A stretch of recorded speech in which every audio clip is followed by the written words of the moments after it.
Everyone, welcome back to our YouTube channel SR Bihar BSc classes. कैसे हैं आप लोग और कैसी चल रही है आप सभी की preparation? I hope you all are doing well और आप सभी की प्रिपरेशन बहुत अच्छे से चल रही होगी। तो हमारा आज का टॉपिक जीओसी में क्या होने वाला है? मैम, जीओसी में आपने अभी तक बहुत कुछ कवर करवा लिया है और आप आज करवाने वाले हैं हाइपर कॉन्जुगेशन को। ऑल्दो हाइपर कॉन्जुगेशन हम प्रीवियस लेक्चर में भी कवर कर चुके थे। हमने सिस्टम्स भी कवर कर लिए थे कि कौन कौन से सिस्टम्स होते हैं, किस किस सिस्टम में हमें हाइपर कॉन्जुगेशन देखना होता है, कौन कौन से सिस्टम देखे थे। मैम, आपने एक हमें कार्बोकेटाइन वाला सिस्टम बताया था, आपने एक एल्कीन वाला सिस्टम बताया था, उसके अलावा आपने एक रेडिकल वाला सिस्टम बताया था। तो बेसिकली इन सिस्टम्स के बारे में हमने कन्वर्सेशन की थी।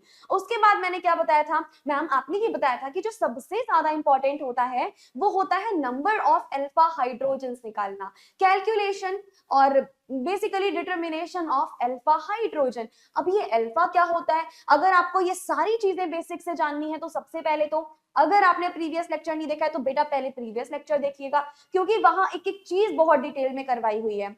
और आज के इस लेक्चर में हम वहां से ही आगे मूव ऑन करेंगे जहां पर मैंने प्रीवियस लेक्चर में छोड़ा था। मैंने आपको एक सिस्टम दिखाया था, उस सिस्टम में ही हम आगे कॉन्वर्सेशन कर रहे थे। तो जो सिस्टम था वो कौन सा था मैम? CH2 पॉजिटिव एक सिस्टम था। अब इससे क्या कनेक्टेड था मैम? यहाँ से हमारे पास CH3 जो था ना वो कनेक्टेड था। ठीक है जी। अब यहाँ पर क्या होगा मैम? देखिए, कार्बन के ऊपर पॉजिटिव चार्ज लगा हुआ है। कार्बन पे पॉजिटिव चार्ज लगा होने का क्या मतलब है? इसका मतलब मैम सीधा सीधा है कि यहाँ पर हमारे पास में एक वैकेंट ऑर्बिटल है। क्या है जी मैम? यहाँ हमारे पास में एक वैकेंट ऑर्बिटल है। तो अब बता दो क्या होगा मैम? अब कुछ भी नहीं होगा, ये रहा सिग्मा बॉन्ड, यहाँ पर सिग्मा बॉन्ड का डीलोकेलाइजेशन होने वाला है। क्या होने वाला है मैम? यहाँ सिग्मा बॉन्ड डीलोकेलाइजेशन होने वाला है ना जी। सिग्मा बॉन्ड का डीलोकेलाइजेशन होगा। अच्छा, तो अगर सिग्मा बॉन्ड का डीलोकेलाइजेशन होगा तो देखो क्या हमारे पास सिस्टम बन जाएगा मैम? इस कार्बन पे केवल अब 2 हाइड्रोजन बचे हुए हैं। यहाँ एक बॉन्ड ऑलरेडी था, अब ये वाला बॉन्ड भी यहाँ पे ऑलरेडी मूव कर चुका है। तो यहाँ सिंगल की जगह क्या हो जाएगा मैम? सिंगल की जगह यहाँ डबल बॉन्ड हो जाएगा और क्या हो जाएगा मैम? यहाँ CH2 बन जाएगा। डन। अब ये हाइड्रोजन का क्या हो गया मैम? ये हाइड्रोजन तो यहाँ से निकल चुका है ना, एक बार वापस से समझो। ये वाला हाइड्रोजन का जो बॉन्ड था, ये जो सिग्मा बॉन्ड हमें दिख रहा है, इस सिग्मा बॉन्ड का डीलोकेलाइजेशन हुआ है। यानी ये डीलोकेलाइज होके कहाँ आ गया है मैम? ये डीलोकेलाइज होके इस जगह पर आ गया है। देखो, इसी वजह से यहाँ पर डबल बॉन्ड आ गया और यहाँ पर हमारे पास क्या बाहर रह गया मैम? जो हाइड्रोजन रेडिकल था वो आपके पास बाहर रह जाता है। क्या बाहर रह जाता है मैम? ये जो हाइड्रोजन रेडिकल है वो कहाँ रह गया मैम? ये हमारे पास बाहर रह गया। इनको क्या बोलते हैं? अच्छा चलिए, एक हम इसका और भी स्ट्रक्चर बना सकते हैं। अभी हमने क्या किया मैम? अभी आपने सिग्मा बॉन्ड का डीलोकेलाइजेशन किया है, तो क्या हम इस वाले सिग्मा बॉन्ड को डीलोकेलाइज कर सकते हैं? बिल्कुल कर सकते हो। करके देखें एक बार, चलिए करके देखते हैं। मान लो अगर मैं इस वाले सिग्मा बॉन्ड का डीलोकेलाइजेशन करती हूँ तो क्या बनने वाला है भाई बताओ? अगर हम इस वाले सिग्मा बॉन्ड का डीलोकेलाइजेशन करते हैं तो देखिए क्या बनेगा। कार्बन, इधर भी हाइड्रोजन रहेगा, इधर भी हाइड्रोजन रहेगा, यहाँ पर वही हमारे पास डबल बॉन्ड CH2 और यहाँ पर क्या रह जाएगा मैम? यहाँ पर रह जाएगा हमारे पास हाइड्रोजन रेडिकल। क्या रह जाएगा मैम? यहाँ पर हमारे पास रह जाएगा हाइड्रोजन रेडिकल, दूसरा कंपाउंड ये बन गया। क्या कुछ और पॉसिबिलिटी है मैम? एक और पॉसिबिलिटी है यहाँ पर। कौन सी भाई? अगर आप ये वाले हाइड्रोजन का डीलोकेलाइजेशन करवा देते हो, अगर इस वाले हाइड्रोजन का हम डीलोकेलाइजेशन करवाएंगे तो क्या बनेगा? कार्बन एज इट इज, ये दोनों हाइड्रोजन देखो यहाँ एज इट इज रहने वाले हैं। अब मैं आपको ध्यान से देखना बेटा, क्योंकि ये सबसे ज्यादा इंपॉर्टेंट टॉपिक है। कार्बन ये वाला रहा हाइड्रोजन और हमारे पास ये वाला रहा हाइड्रोजन। डन। यहाँ पर क्या आएगा मैम? यहाँ डबल बॉन्ड CH2 आएगा और यहाँ हाइड्रोजन रेडिकल बाहर निकल जाएगा। तो ये सारी कौन सी चीजें हैं मैम? ये सारी देखिए, एक तो हमारा स्ट्रक्चर है A, एक हमारा स्ट्रक्चर है यहाँ पर B, एक हमारा स्ट्रक्चर है यहाँ पर C। अब ये A, B, C ये सारे के सारे हाइपर कॉन्जुगेटेड स्ट्रक्चर होते हैं। क्या होते हैं? All these are the hyper conjugated structure. तो ये सारे स्ट्रक्चर कैसे हो गए? आप यहाँ पर लिख सकते हो कि these all are the hyper conjugated structure. These all are the hyper conjugated structures. है ना? ये सारे के सारे क्या हो जाएंगे मैम? ये सारे के सारे हमारे पास हाइपर कॉन्जुगेटेड स्ट्रक्चर हो जाएंगे।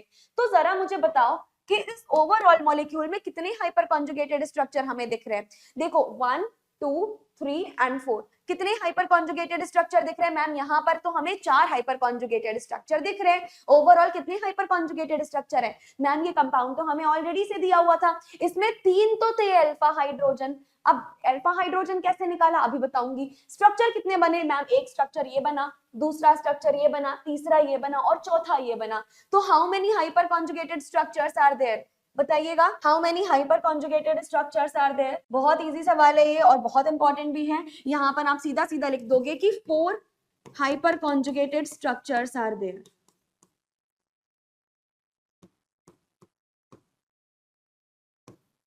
Four hyper conjugated structures are there. कितने हाइपर कॉन्जुगेटेड स्ट्रक्चर है यहाँ पर मैम? यहाँ पर हमारे पास 4 हाइपर कॉन्जुगेटेड स्ट्रक्चर्स आ रहे हैं। चलिए वेरी नाइस। अब हम डिसाइड कर लेते हैं कि नंबर ऑफ अल्फा हाइड्रोजन कैसे निकालेंगे। And trust me, alpha hydrogen ही सबसे ज्यादा इंपॉर्टेंट होता है, यहाँ से सबसे ज्यादा सवाल पूछा जाता है पूरे हाइपर कॉन्जुगेशन में, तो ध्यान से समझिएगा। हम एक बार वापस से वो सिस्टम नोट डाउन कर लेते हैं। क्या सिस्टम था? सिस्टम था हमारे पास, एक बार वापस से जरा सिस्टम देख लो बच्चा। सिस्टम कुछ इस तरीके से था हमारे पास में, CH2 पॉजिटिव, और इस CH2 पॉजिटिव के पास क्या है मैम? इस CH2 पॉजिटिव के पास में देखिए आप, यहाँ पर हाइड्रोजन आ रहे हैं, है ना। अब सिस्टम क्या बताया था मैंने कल की क्लास में? अब जिसने कल की क्लास अटेंड नहीं करी होगी उस बच्चे के लिए ये चीजें समझना बहुत दिक्कत वाली बात होगी। तो इसीलिए मैं बोलती हूँ जब भी जो लेक्चर अटेंड किया करो एकदम अच्छे से अटेंटिव होके लेक्चर को अटेंड किया करो, क्योंकि जो आज आप लेक्चर पढ़ रहे हो सकता है कल के लेक्चर में उसका बहुत ज्यादा यूज हो, या फिर जो आप आज पढ़ रहे हो सकता है वो पिछले वाले लेक्चर में यूज हो चुका हो, या मे बी जो आप कल पढ़ोगे वो किसी और लेक्चर में यूज हो। तो हर लेक्चर, स्पेशली पूरी ऑर्गेनिक केमिस्ट्री, एक दूसरे से इंटरकनेक्टेड है। आप कुछ भी टॉपिक पढ़ो, अगले चैप्टर में उसका एज इट इज यूजेज आ सकता है। जैसे कि हमने कल हाइपर कॉन्जुगेशन के सिस्टम देखे थे, काफी सारे सिस्टम देखे थे, उसमें से जो कार्बोकेटाइन है ये भी एक हमारे पास सिस्टम था। इसके अलावा अगर आपके पास CH डबल बॉन्ड CH2 हो जाता, ये भी हमारे पास एक सिस्टम था। इसके अलावा अगर आप CH के साथ में एक रेडिकल ले लेते तो ये भी आपके पास सिस्टम था। तो बहुत सारे हमारे पास यहाँ पर सिस्टम्स पॉसिबल हो सकते हैं, है ना। अब ध्यान से देखिएगा, ये हमारे पास सिस्टम है। अब इस सिस्टम से जो डायरेक्टली अटैच्ड कार्बन होता है, फिर से समझो, सिस्टम से डायरेक्टली अटैच जो कार्बन होता है उस कार्बन को क्या बोलते हैं मैम? उसको बोलते हैं अल्फा कार्बन, है ना। अब इस अल्फा कार्बन से देखो कितने हाइड्रोजन अटैच है मैम? इस अल्फा कार्बन से डायरेक्टली एक तो ये हाइड्रोजन अटैच है, एक ये वाला हाइड्रोजन अटैच है और एक ये वाला हाइड्रोजन अटैच है। कितने हाइड्रोजन डायरेक्टली अटैच हुए मैम? इस सिस्टम से डायरेक्टली 3 हाइड्रोजन तो यहाँ पर अटैच हैं। अब क्योंकि इस सिस्टम से यहाँ डायरेक्टली 3 हाइड्रोजन अटैच है, दैट मीन्स यहाँ पर कितने अल्फा हाइड्रोजन आ गए मैम? सीधी सी बात है, यहाँ पर overall 3 alpha hydrogen are present. कितने अल्फा हाइड्रोजन प्रेजेंट है मैम? 3 अल्फा हाइड्रोजन प्रेजेंट है। ये इंपॉर्टेंट चीज ये हो गई। अब ध्यान से एक बात सुनना मेरी, जितने हमारे पास अल्फा हाइड्रोजन होंगे उससे एक ज्यादा हाइपर कॉन्जुगेटेड स्ट्रक्चर होगा। समझ में आया? जितने अल्फा हाइड्रोजन होने वाले हैं उससे एक ज्यादा आपके पास हाइपर कॉन्जुगेटेड स्ट्रक्चर होगा। तो अल्फा हाइड्रोजन कितने थे मैम? अल्फा हाइड्रोजन 3 थे। तो हाइपर कॉन्जुगेटेड स्ट्रक्चर कितने हो जाएंगे मैम? हाइपर कॉन्जुगेटेड स्ट्रक्चर हमारे पास 4 हो जाएंगे। समझ में आई ना चीजें? जितने अल्फा हाइड्रोजन होंगे उससे एक ज्यादा हमारे पास क्या होगा? Hyper conjugated structure. 3 alpha hydrogen यहाँ आ रहे थे, हमारा एक ज्यादा क्या हो गया? Hyper conjugated structure. फिर से समझो हाइपर कॉन्जुगेशन कैसे निकालते हैं। हाइपर कॉन्जुगेशन में अल्फा हाइड्रोजन कैसे निकालते हैं मैम? सिस्टम देखेंगे आप सबसे पहले, तो आपने बताया था कौन कौन से सिस्टम्स होते हैं। सिस्टम से जो डायरेक्टली अटैच कार्बन होने वाला है वो क्या रहेगा? वो अल्फा कार्बन रहेगा। और उस अल्फा कार्बन से जो हाइड्रोजन डायरेक्टली अटैच होता है, जो हाइड्रोजन डायरेक्टली अटैच होता है उसको क्या बोलते हैं मैम? उसको बोलते हैं हम अल्फा हाइड्रोजन। क्या बोलते हैं मैम? उसको हम बोलते हैं अल्फा हाइड्रोजन। समझ आया? ये पूरे टॉपिक में कहीं कोई डाउट तो नहीं है? चीजें समझ में आ रही है ना आपको? आई होप ये थिंग्स आपको क्लियर है। All these things are clear to you, है ना जी। हाइपर कॉन्जुगेटिंग स्ट्रक्चर कितने हैं? 4। अच्छा, ये एक और नाम से भी पूछा जा सकता है, ये पूछा जा सकता है नंबर ऑफ कॉन्ट्रीब्यूटिंग स्ट्रक्चर से भी पूछ सकते हैं कि बता दो नंबर ऑफ कॉन्ट्रीब्यूटिंग स्ट्रक्चर्स कितनी है। पूछा जा सकता है बता दो नंबर ऑफ कॉन्ट्रीब्यूटिंग स्ट्रक्चर्स कितनी है, तो क्या बताओगे मैम जितनी हाइपर कॉन्जुगेटेड स्ट्रक्चर्स होंगे उतने ही कॉन्ट्रीब्यूटिंग स्ट्रक्चर्स भी होंगे। इस बात को समझ लेना, जितने हमारे पास में हाइपर कॉन्जुगेटेड स्ट्रक्चर्स होंगे उतने ही क्या होंगे कॉन्ट्रीब्यूटिंग स्ट्रक्चर भी। तो कॉन्ट्रीब्यूटिंग स्ट्रक्चर कितने हो गए मैम, यहाँ पर हाइपर कॉन्जुगेटेड स्ट्रक्चर 4 थे, तो कॉन्ट्रीब्यूटिंग स्ट्रक्चर भी हमारे पास कितने हो गए मैम 4 ही हो गए। ये बात समझ में आई? इस बात में कोई भी डाउट, कोई भी दिक्कत, कोई भी परेशानी? इस पूरे में अगर आपको कोई भी परेशानी हुई हो तो बता दीजिएगा, क्योंकि यहां से सबसे ज्यादा सवाल पूछा जाता है। डन। अगर ये सिस्टम क्लियर है तो अब हम एक और कंपाउंड देखते हैं, और उस कंपाउंड में आप लोग बताएंगे कि how many alpha hydrogen are there. तो क्वेश्चन हमारे पास ये है कि how many alpha hydrogen are there in the given compound।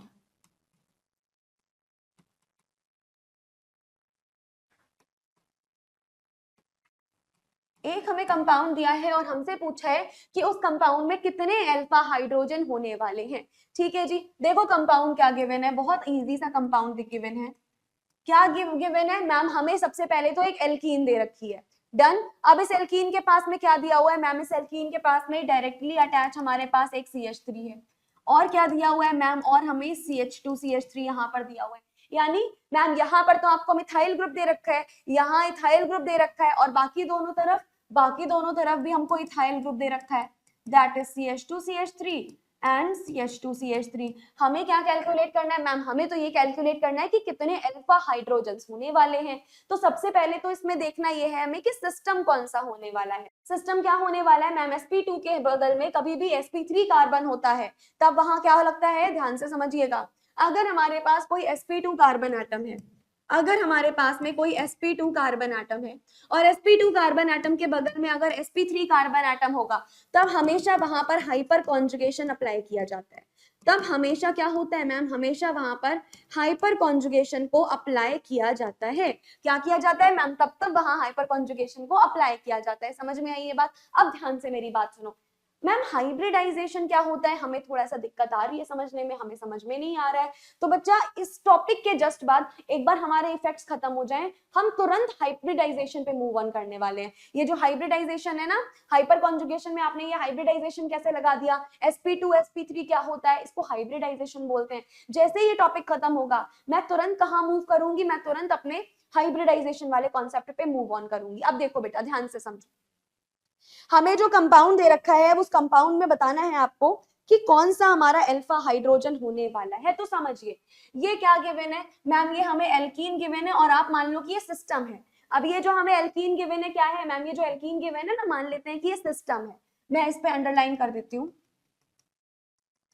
इसको हाईलाइट कर दिया, देखो मैंने अंडरलाइन नहीं किया, मैंने इसमें हाईलाइट कर दिया इसको। अच्छा ये है सिस्टम। हमें क्या देखना है मैम, हमें देखना है सिस्टम से डायरेक्टली अटैच कितने कार्बन आटम है। अब देखो जहां भी sp2 के बगल में sp3 होगा मैम, ये वाला कार्बन की अगर आप बात करोगे तो ये वाला जो कार्बन है वो मैम sp2 है, ये वाला कार्बन भी मैम sp2 है। अब देखो मैम इस कार्बन ये sp2 था, इस sp2 के बगल में क्या है sp3 है, इस sp2 के बगल में क्या है मैम sp3 है, इस sp2 के बगल में क्या है मैम sp3, और इस sp2 के बगल में क्या है मैम sp3।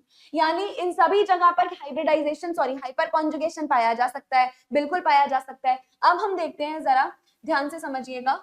देखो इस सिस्टम से डायरेक्टली अटैच कार्बन कौन सा कार्बन होता है, ये अल्फा कार्बन होता है। सिस्टम से डायरेक्टली अटैच कार्बन कौन सा कार्बन होगा, अल्फा कार्बन। सिस्टम से directly attach carbon alpha carbon, system से directly attach carbon alpha carbon. Done.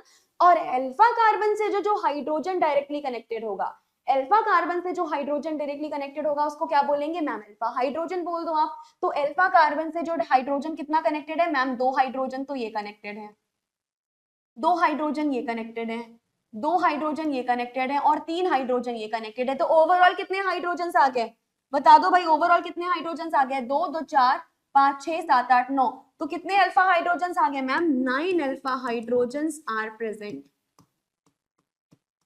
In this molecule. कितने अल्फा हाइड्रोजन प्रेजेंट है इसमें मैम? इस पूरे मोलिक्यूल में हमारे पास 9 अल्फा हाइड्रोजन प्रेजेंट है।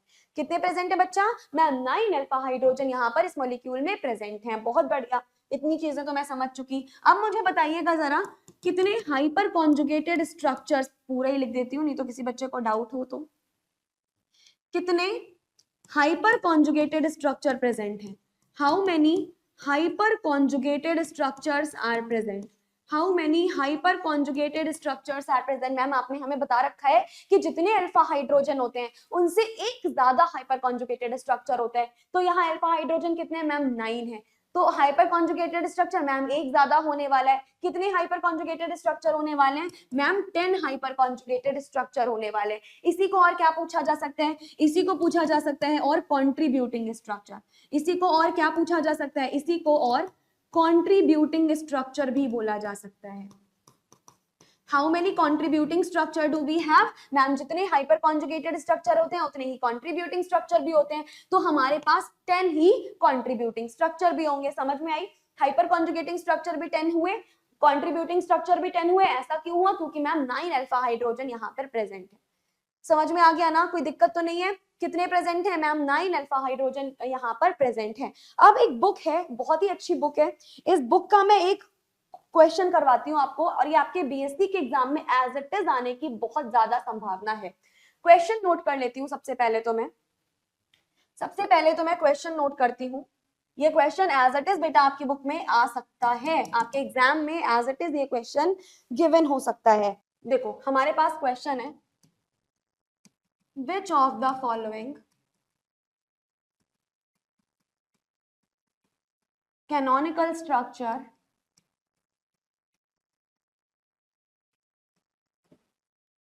will contribute most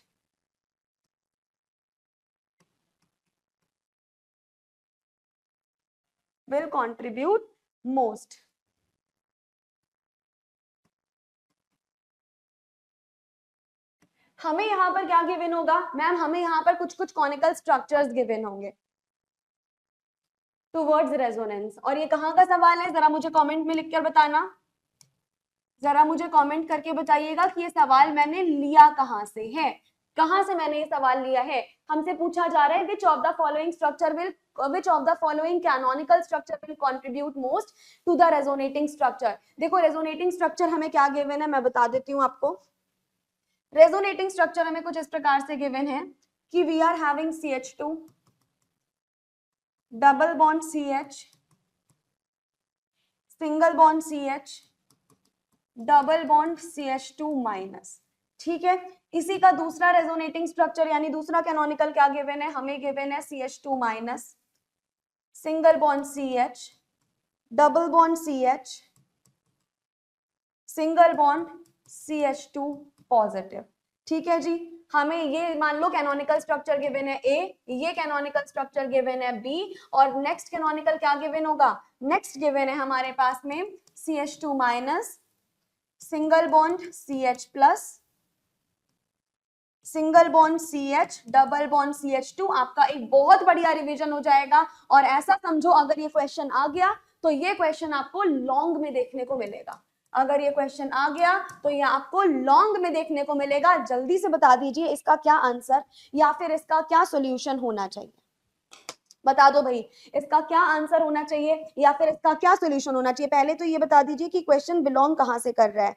ये जो क्वेश्चन है हमारा वो बिलोंग कहां से करते हैं? तो देखिए मैम, आइए इस क्वेश्चन को हम सॉल्व करते हैं। सबसे पहले तो आप यहाँ पर ये देखेंगे रेजोनेंस दिया हुआ है, यानी कहां से ये बिलोंग करने वाला होगा मैम? पक्का ये कहीं ना कहीं रेजोनेंस से बिलोंग करने वाला होगा। दैट मींस हमें रेजोनेंस वाले में जानना है। और ये क्या गिवन हुए? हम यहाँ पे कह सकते हैं कि हमें रेजोनेटिंग स्ट्रक्चर्स गिवन है। तो सबसे पहले क्या लिखेंगे? सबसे पहले हमें लिखेंगे the resonating structures are given,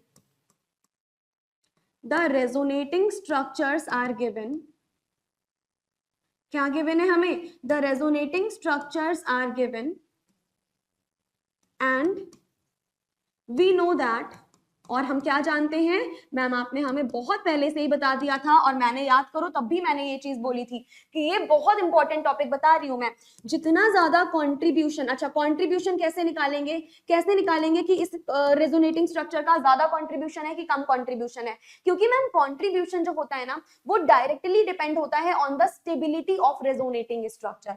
किस पे मैम? डायरेक्टली डिपेंडेंट होता है on the stability of resonating structure. That means जितना ज्यादा हमारा रेजोनेटिंग स्ट्रक्चर स्टेबल होने वाला होगा ना मैम, जितना ज्यादा हमारा रेजोनेटिंग स्ट्रक्चर स्टेबल होगा उतना ज्यादा हम कंट्रीब्यूशन करने वाले हैं। और हमें क्या गिवन है मैम? हमें कैनोनिकल स्ट्रक्चर्स गिवन है। हमें क्या निकालना है मैम? हमें कंट्रीब्यूशन निकालना है। तो हम सीधे सीधे निकाल सकते हैं कि हमें क्या निकालना है मैम? हमें स्टेबिलिटी का फाइंड आउट करना है। हाँ जी, तो हम कहां पर थे मैम? आपने हमें बताया था कि जितना ज्यादा कंट्रीब्यूशन होगा, जितना ज्यादा बेसिकली रेजोनेटिंग स्ट्रक्चर की स्टेबिलिटी होने वाली है, उतना ही ज्यादा किसी भी स्ट्रक्चर का कंट्रीब्यूशन होता है ना? तो अब हमें क्या देखना है मैम? अब आपको सिर्फ इतना देखना है कि स्टेबिलिटी ऑफ रेजोनेटिंग स्ट्रक्चर किसकी सबसे ज्यादा होने वाली है ना जी?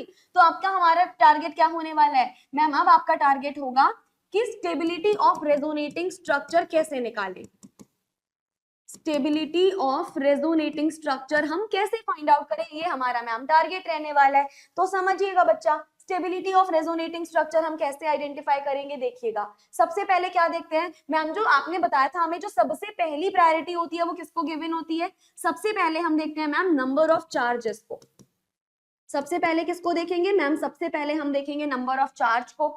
जितना ज्यादा चार्जेस होंगे उतनी कम स्टेबिलिटी होगी उस स्ट्रक्चर की, है ना जी? सबसे ज्यादा प्रायोरिटी किसको देंगे मैम? नंबर ऑफ चार्जेस को देंगे। उसके बाद किसको देंगे? नंबर ऑफ चार्जेस के जस्ट बाद मैम आप मूव ऑन कर जाइए नंबर ऑफ बॉन्ड्स की तरफ। जितने ज्यादा बॉन्ड्स होने वाले हैं उतनी ज्यादा प्रायोरिटी होने वाली है। तो सबसे पहली प्रायोरिटी देंगे नंबर ऑफ चार्ज को। उसके बाद प्रायोरिटी किसको देंगे? हम नंबर ऑफ बॉन्ड्स को देंगे। अच्छा जी, फिर किसको देंगे मैम? सबसे पहली प्रायोरिटी आपने नंबर ऑफ चार्जेस को दे दी, उसके बाद मैम आपने नंबर ऑफ बॉन्ड्स को दे दी, फिर हम किसको प्रायोरिटी दें मैम? फिर आप प्रायोरिटी देंगे लोकेशन ऑफ चार्ज को। फिर देंगे लोकेशन ऑफ चार्ज को। और अगर किसी बच्चे ने ये सारी चीजें नहीं पढ़ रखी हैं और आपको डिटेल में जाननी है तो बेटा मेरा रेजोनेंस वाले लेक्चर देख लो, वहां मैंने एक एक स्टेप बहुत ही डिटेल में एक्सप्लेन किया हुआ है। एक एक स्टेप मैंने कम से कम 10 मिनट तक आपको लगातार क्वेश्चन प्रैक्टिस के साथ एक्सप्लेन किया हुआ है, बहुत अच्छे से आपको समझ में आ जाएगा। उसके बाद किसको प्रायोरिटी देंगे? उसके बाद मैम हम प्रायोरिटी देंगे सेपरेशन ऑफ चार्ज को। किसको प्रायोरिटी देंगे? उसके बाद हम प्रायोरिटी देंगे सेपरेशन ऑफ चार्ज को। और सबसे लीस्ट प्रायोरिटी हम किसको देने वाले हैं? आप सबसे लीस्ट प्रायोरिटी देने वाले हो स्टेबिलिटी ऑफ इंटरमीडिएट्स को। किसको देने वाले हो मैम? सबसे लीस्ट प्रायोरिटी आप देंगे स्टेबिलिटी ऑफ इंटरमीडिएट्स को, है ना जी? किसको देने वाले हैं मैम? हम सबसे कम प्रायोरिटी जो है वो देने वाले हैं स्टेबिलिटी ऑफ इंटरमीडिएट्स को। तो ये तो हमारे पास रहने वाला है। चलिए हम चेक करते हैं। सबसे पहले क्या देखेंगे मैम? नंबर ऑफ चार्जेस देख लो। इसमें कितने चार्जेस हैं मैम? यहाँ पर एक चार्ज दिख रहा है, इधर मैम 2 चार्जेस दिख रहे हैं, इधर इधर भी मैम 2 चार्जेस दिख रहे हैं। जितने ज्यादा चार्जेस उतनी कम स्टेबिलिटी, यानी सबसे ज्यादा स्टेबिलिटी किसकी होगी मैम? ए वाली जो है वो सबसे ज्यादा स्टेबल होने वाली है। इतना तो हम समझ गए। अब हम इस पे आ जाते हैं। मैम देखो, नंबर ऑफ चार्जेस यहाँ पर भी 2 है, नंबर ऑफ चार्जेस यहाँ पर भी 2 है ना जी? ठीक है, अब आगे बढ़ते हैं। मैम ये देखिए नंबर ऑफ बॉन्ड्स, यहाँ पर देखिए एक पाई बॉन्ड है, यहाँ पर भी एक पाई बॉन्ड है, तो नंबर ऑफ बॉन्ड्स भी मैम सेम हो गए। नंबर ऑफ बॉन्ड्स में भी कोई दिक्कत नहीं है, वो भी सेम हो गए। अब हम क्या देखें? थर्ड प्रायोरिटी हम देखेंगे लोकेशन ऑफ चार्ज को। मैम एक बार कार्बन पे निगेटिव है, एक बार कार्बन पे पॉजिटिव, इधर भी एक बार कार्बन पे पॉजिटिव है, एक बार कार्बन पे निगेटिव, तो एज सच हमें लोकेशन से भी कोई फायदा नहीं हुआ। तो अब हमारे पास क्या बचेगा मैम? अब आप हमारे पास सेपरेशन ऑफ चार्ज बचा है। ये वाली प्रायोरिटी आप अप्लाई करो ना। ये वाली प्रायोरिटी जब हमने अप्लाई किया तो सेपरेशन ऑफ चार्ज में क्या होता है मैम? जब निगेटिव और पॉजिटिव पास पास में होते हैं तो क्या हो जाता है? निगेटिव और पॉजिटिव अगर पास पास है तो अट्रैक्शन हो जाता है, और जितना ज्यादा अट्रैक्शन होगा रेजोनेटिंग स्ट्रक्चर उतनी ज्यादा स्टेबल भी होती है। और यहाँ देखिए मैम, निगेटिव और पॉजिटिव बहुत पास पास है, दैट मीन्स यहाँ क्या होने वाला है? यहाँ पर अट्रैक्शन बहुत ज्यादा होने वाला है ना? अब जितना ज्यादा अट्रैक्शन होगा उतनी क्या ज्यादा होगी मैम? जितना ज्यादा अट्रैक्शन होगा उतनी ही ज्यादा यहाँ पे स्टेबिलिटी होने वाली है। जबकि यहाँ निगेटिव और पॉजिटिव काफी दूर दूर है, ये दूर दूर हो गए, इसका मतलब क्या हो जाएगा मैम? इसका सीधा सा मतलब है कि यहाँ अट्रैक्शन जो है वो कम है। अट्रैक्शन कम है तो फिर सीधी बात है कि स्टेबिलिटी भी काफी कम होगी। तो हमारे पास सबसे ज्यादा स्टेबल तो ए आ गया था। ए के बाद मैम, ए के बाद सबसे ज्यादा स्टेबल आएगा सी। और सी के बाद बी। ये हमारे पास क्या आ गया, ये हमारे पास आ गया स्ट्रक्चर या basically stability of canonical structures. ठीक है जी, क्या आ गया ये मैम, ये आपके पास आ गया stability of canonical structures. Done. ऐसे सवाल आपके एग्जाम में बहुत पूछे जाते हैं, ऐसे बहुत सारे सवाल आपके एग्जाम में पूछे जाते हैं। चलिए अब हम आगे मूव ऑन करें। अब अगर हम आगे मूव ऑन करेंगे तो नेक्स्ट क्वेश्चंस पे मूव ऑन करते हैं। हम देखते हैं comparison of hyper conjugating strength. हम देखते हैं जरा comparison of hyper conjugating strength.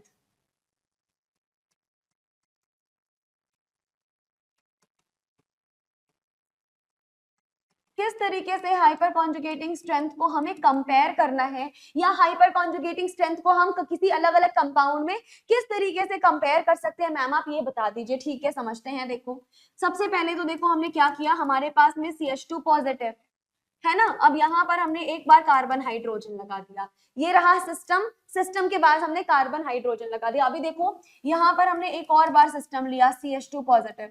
अब क्या करा, अब हमने यहाँ पर कार्बन ड्यूटेरियम लगा दिया।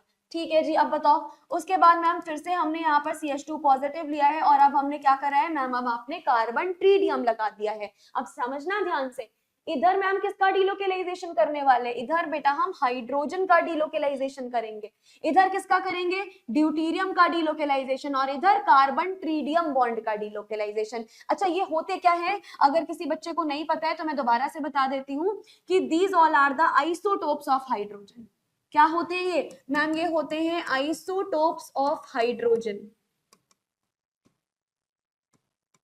क्या है isotope of hydrogen ma'am, hydrogen के आइसोटोप होते हैं बेसिकली एक तो हाइड्रोजन, ड्यूटेरियम और ट्रीडियम। एटॉमिक नंबर इनमें डिफरेंस क्या होता है मैम, एटॉमिक नंबर सबका 111 ही रहता है, लेकिन मास नंबर अलग होता है। इसमें बेसिकली 1 रहेगा, इसमें 2 रहेगा और इसमें 3 रहेगा। तो हाइड्रोजन ड्यूटेरियम ट्रीडियम क्या हो गया ma'am, hydrogen deuterium tritium. Basically deuterium and tritium are the isotopes of hydrogen. ठीक है, अब अगर मैं ड्यूटेरियम की बात करूं तो इसका मास कैसा है मैम, ज्यादा है। ट्रीडियम की बात करूं तो इसका मास उससे भी ज्यादा है। तो अगर कोई आपसे पूछ ले कि बता दीजिए जरा यहाँ पर बॉन्ड स्ट्रेंथ किसकी ज्यादा होने वाली है, अगर आपसे कोई पूछ ले कि मुझे बता दो बॉन्ड स्ट्रेंथ किसकी ज्यादा होने वाली है, यानी मजबूती किसकी ज्यादा होने वाली है, मैम देखो जितना ज्यादा मास होगा उतनी ज्यादा उसमें बॉन्ड स्ट्रेंथ होगी। मान लो कोई बहुत ताकतवर इंसान है, किसी बहुत ताकतवर इंसान के हाथ में मैं इसको पकड़ा दूं तो एकदम मजबूती से पकड़ेगा। वहीं अगर मैं इस पेन को किसी बच्चे के हाथ में पकड़ाऊं तो वो उतनी मजबूती से नहीं पकड़ पाएगा। सिमिलरली अगर बॉन्ड स्ट्रेंथ की बात करी जाएगी तो कार्बन और ट्रीडियम की बॉन्ड स्ट्रेंथ सबसे ज्यादा होने वाली है। उसके बाद होने वाली है कार्बन ड्यूटेरियम की, और सबसे कम बॉन्ड स्ट्रेंथ किसकी होगी, कार्बन हाइड्रोजन की। क्योंकि कार्बन हाइड्रोजन कैसा होता है, इसका मास सबसे कम है, एज इन ये लाइट मेटल होता है, लाइट होता है बेसिकली। जबकि ट्रीडियम कैसा होगा मैम, ट्रीडियम की बॉन्ड स्ट्रेंथ तो बहुत ज्यादा है, ट्रीडियम की बॉन्ड स्ट्रेंथ काफी ज्यादा है ना जी। ये तो बॉन्ड स्ट्रेंथ का हो गया। अच्छा बॉन्ड स्ट्रेंथ का अगर ये हमारे पास निकला है तो मुझे जरा बताना एनर्जी का क्या निकलेगा फिर। अगर बॉन्ड स्ट्रेंथ का ये ऑर्डर निकला है तो एनर्जी का क्या ऑर्डर निकलेगा मैम, जो बॉन्ड स्ट्रेंथ होता है वो एनर्जी के इनवर्सली प्रोपोर्शनल होता है। अगर बॉन्ड स्ट्रेंथ का ऑर्डर कुछ ऐसा सा है तो एनर्जी का ऑर्डर कैसा होने वाला है मैम, एनर्जी का ऑर्डर और भी ज्यादा कम होने वाला है, अपोजिट होने वाला है बेसिकली। तो एनर्जी क्या क्या ऑर्डर होगा मैम, सबसे ज्यादा एनर्जी होगी कार्बन हाइड्रोजन की यहाँ, उसके बाद किसकी होगी मैम, उसके बाद कार्बन ड्यूटेरियम की, और सबसे कम किसकी होने वाली है, सबसे कम एनर्जी होने वाली है मैम कार्बन और ट्रीडियम की, है ना जी। सबसे कम किसकी होगी मैम, सबसे कम यहाँ पर हो जाएगी कार्बन और ट्रीडियम की। ये तो रह गई हमारे पास एनर्जी का ऑर्डर। तो याद रखना जो हाइपर कॉन्जुगेशन का ट्रेंड होता है, जो हाइपर कॉन्जुगेशन का ट्रेंड होता है वो सबसे ज्यादा किसका होता है मैम, हाइपर कॉन्जुगेशन सबसे ज्यादा कार्बन हाइड्रोजन का पाया जाता है, उसके बाद कार्बन ड्यूटेरियम का, उसके बाद में कार्बन ट्रीडियम का। और ये जो मैं आपको बता रही हूँ ये बहुत ही ज्यादा इंपॉर्टेंट चीज बता रही हूँ मैं, यहाँ से बहुत सारे सवाल पूछे जाते हैं, बहुत ही सारे। तो ये हमारी एक one of the most important चीजें हो गई हैं जो आपको याद रखनी है। अच्छा इससे पहले भी मैं एक ना एक जगह पर आपको आइसोटोप्स के बारे में बता चुकी हूँ, एक बार पहले भी हम आइसोटोप्स के बारे में डिस्कशन कर चुके हैं। क्या आपको याद है हमने कब आइसोटोप्स के बारे में डिस्कशन किया था, याद करो सोचो। आइसोटोप्स ऑफ हाइड्रोजन के बारे में हमने डिस्कशन किया था, कहाँ किया था, याद आया कहाँ पे हमने किया था, हमने किया था इंडक्टिव इफेक्ट के अंदर। याद करो इंडक्टिव इफेक्ट में क्या था मैम, इंडक्टिव इफेक्ट में जब आप प्लस आई के बारे में बात कर रहे थे आपने 4 टर्म्स में डिवाइड किया था उसको। चौथा वाला जो टर्म था हमारे पास वो क्या था, आइसोटोप्स ऑफ हाइड्रोजन। कौन कौन से थे मैम, ट्रीडियम, ड्यूटीरियम, हाइड्रोजन। और जब हमने इंडक्टिव इफेक्ट के बारे में बात किया था, जब हमने इंडक्टिव इफेक्ट के बारे में बात किया था तो क्या बताया था मैम, तब आपने बताया था कि सबसे ज्यादा होता है ट्रीडियम का, फिर ड्यूटीरियम का, फिर हाइड्रोजन का। इंडक्टिव इफेक्ट क्या बताया था मैम, जो इंडक्टिव इफेक्ट होता है वो सबसे ज्यादा होगा ट्रीडियम का, फिर ड्यूटीरियम का, फिर हाइड्रोजन का। यहाँ बता चुके हो पहले से। लेकिन हाइपर कॉन्जुगेशन जब हमने निकाला तो ये कैसा आया, ये जस्ट अपोजिट आया। ठीक है जी, हाइपर कॉन्जुगेशन कैसा आया मैम, हाइपर कॉन्जुगेशन हमारे पास में जस्ट अपोजिट आया इंडक्टिव का। इंडक्टिव के लिए सबसे ज्यादा ट्रीडियम, फिर ड्यूटीरियम, फिर हाइड्रोजन था। सिमिलरली मैम हाइपर कॉन्जुगेशन के लिए सबसे पहले हमारे पास हाइड्रोजन आया, फिर ड्यूटीरियम आया, फिर हमारे पास आया ट्रीडियम। क्या इतनी चीजें क्लियर है, इसमें कोई डाउट तो नहीं है? Is that clear? तो बेटा अगर ये क्लियर है तो यहीं पे हमारा हाइपर कॉन्जुगेशन इफेक्ट भी फिनिश होता है। यहीं पे हमारा हाइपर कॉन्जुगेशन इफेक्ट फिनिश होता है। अब हम कल के क्लास में मिलेंगे एक बहुत बढ़िया और बहुत ही अच्छे रूल को लेके। उस रूल को बेंट्स रूल भी कहते हैं और ये रूल आपके लिए बहुत इंपॉर्टेंट होने वाला है। तो आज के क्लास में हमने हाइपर कॉन्जुगेशन कवर किया।